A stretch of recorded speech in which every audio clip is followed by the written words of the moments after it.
On a lancé un projet avec Decathlon pour mettre en place des infrastructures en France de One Wall avec une dimension sociale et artistique.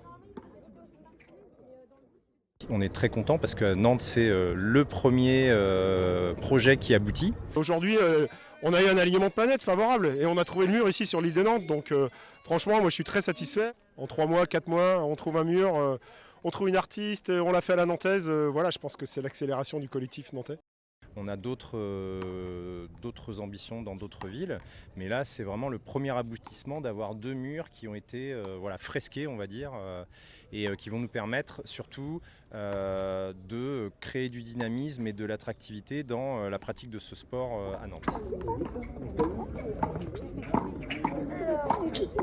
Je jouais à la paume dans les années 80 notamment. C'était un sport qui se pratiquait, alors surtout en primaire. On avait une balle de tennis et on jouait contre un mur.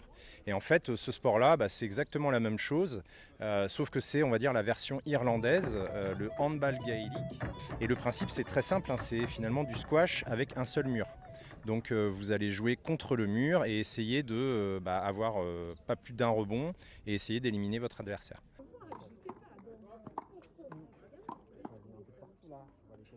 Rien qu'hier, on a fait une initiation, on s'est rendu compte que les joueurs de football gaélique appréciaient beaucoup jouer à ce sport. C'est très simple, c'est hyper ludique et en fait c'est facile d'accès.